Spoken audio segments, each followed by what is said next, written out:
Hi, it's time for another verb of the day. Today's verb is discriminate. And I want to say thank you again to the viewer Shriram for making this suggestion for this particular verb today. So let's begin our discussion by looking at some of the definitions of this verb.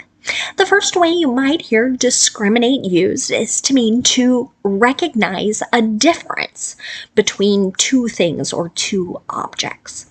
And so another maybe synonym you might hear is differentiate. So you're just recognizing that there are things or qualities or characteristics that are different. The second way you'll hear the verb discriminate used is to refer to a person, a group, an organization making some sort of unfair or prejudicial distinction in the treatment of different categories of people.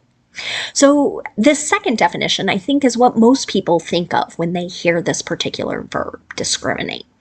It has a really negative meaning to it, right? It's horrible to prejudge someone and treat them differently based on something really they don't control. Their race, their gender. There can be many different examples of that as well. So I will note this first definition about recognizing differences, that's not inherently bad or used in a negative way, but I will caution you about how you use this verb because for some people, as soon as they hear this word, they immediately think, something is unfair. The way someone is being treated is quite bad. So you should know that the verb discriminate is a regular verb. To make the progressive form, I just need to drop the E and then add ing to form discriminating. The past tense and participle forms of this verb can be made by just adding the letter D, since this verb already ends in an E. Our base verb, discriminate, ends in an unvoiced T sound. So we're going to make an id sound with this ed ending, and it's going to add an extra syllable to the word. So the past tense and participle forms should sound like this. Discriminated, discriminated. Hope you can hear that id on the end. Now let's take a moment to look at some phrasal verbs. There are two very common ones to hear. They tie back to the original definitions we looked at, but I want to make us aware of those. So to discriminate against means many times that we are putting limitations. You might also think of we're putting some restrictions on a particular person or some group based on prejudicial reasons. So this could be connected to religion, could be connected to ethnicity, it could be connected to one's place of birth. An example of this might be in the sentence here. The school discriminated against Black students by disciplining them more frequently and harshly than white students. Okay, so I hope this sentence paints a picture for you that one group here, the Black students, are being treated unfairly. And this is an issue that has come up at, I don't even want to guess, thousands of schools now. It's a major problem here in the United States. There's work being done to improve upon this. But this sentence, again, is describing those limitations or restrictions or unfair treatment. Another phrasal verb you might hear is to discriminate between. This goes back to our first definition here. We are recognizing differences between people or between things. Here's an example sentence. He can't discriminate between generic and brand name cereal. So what this really means is he can't taste the difference, right? He doesn't know if he's sort of eating the fancy, well-known particular brand of cereal versus the store brand, the cheaper variety. And many people don't have this ability, and that's one of many reasons why they might select the cheaper option. Now let's continue using our verb of the day, discriminate, in a couple different verb tenses. Today we're going to practice the simple present and the present perfect. We'll start with the simple present. We use this verb tense to talk about habits and routines. We also use it to discuss facts. And the thing about the affirmative form of the simple present is that, and actually all forms here, affirmative, negative, yes or no, we need to pay attention to our subjects.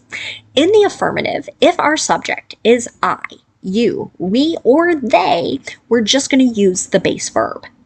But if our subject is he, she, or it, we're going to add an S to the end of the verb. And you can see that in my example here.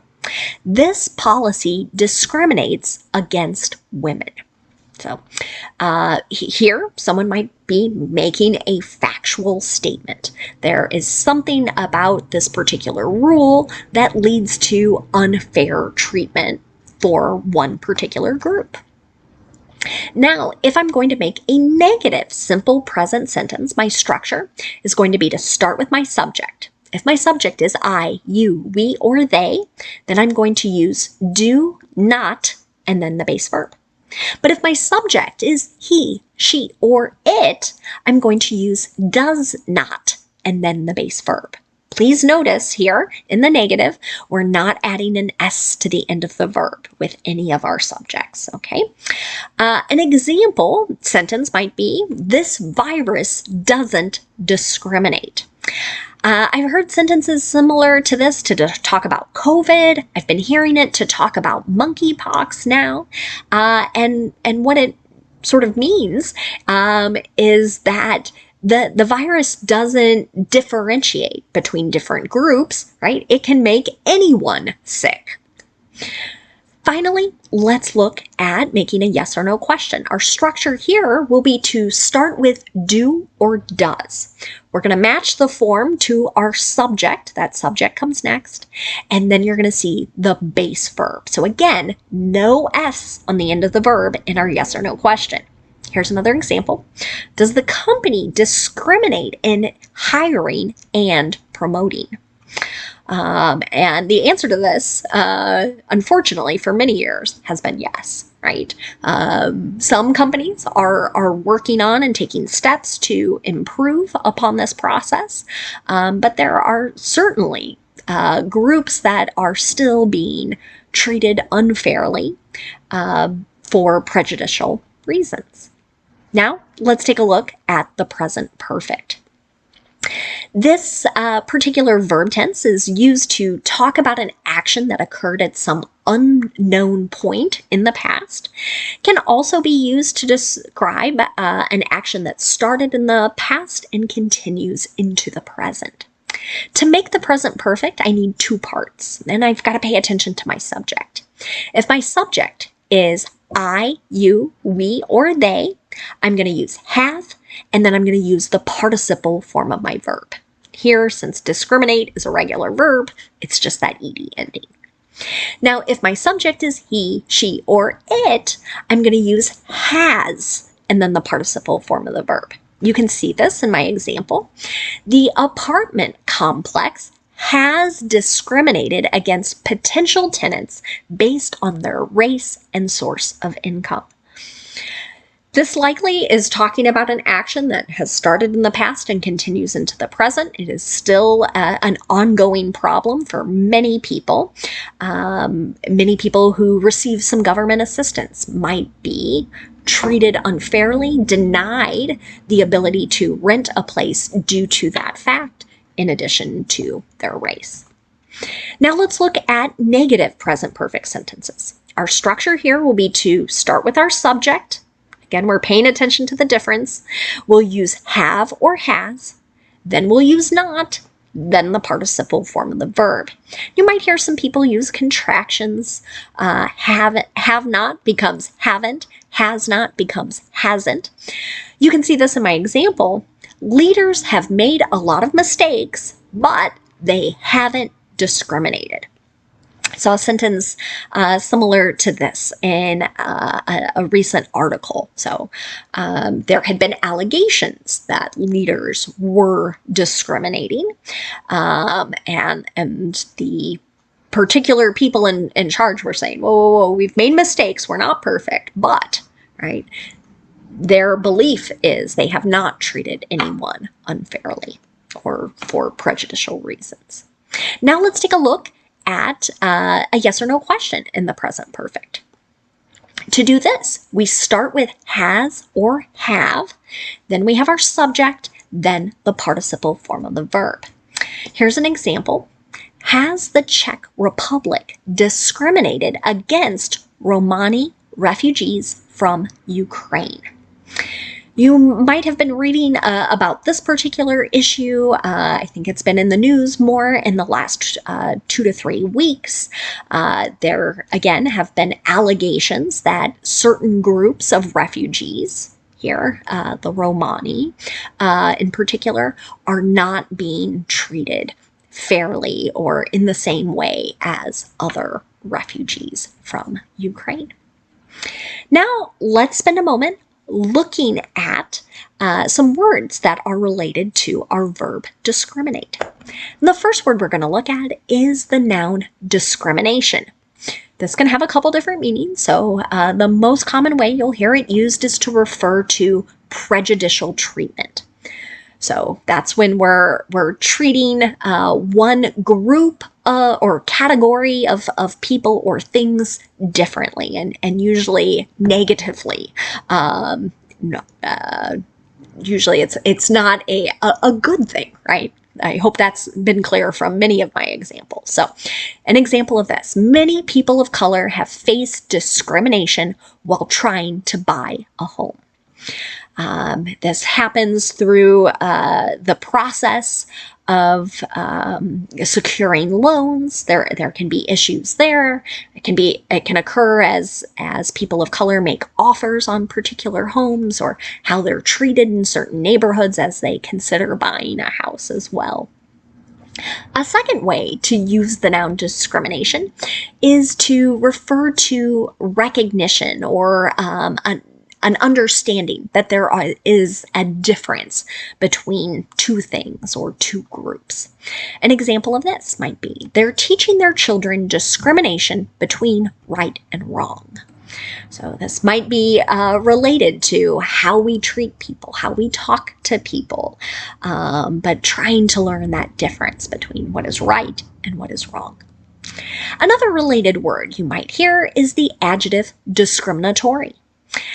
We use this to describe a noun, describe a thing that shows unfair or prejudicial distinction between different groups of people or things. You might hear someone ask, is this particular policy discriminatory?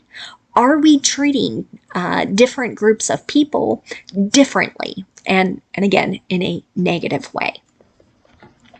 The last word I'll leave you with today is another adjective. It's the word discriminating. So this looks like our progressive form of the verb, but discriminating can be used as an adjective that has a really very different meaning. And so I wanted to point that out. So we might use discriminating to describe someone who has kind of a very sophisticated taste. Maybe they have very good judgment in evaluating certain things or people. So here the meaning is not so negative, but an example might be, I don't have discriminating taste when it comes to coffee.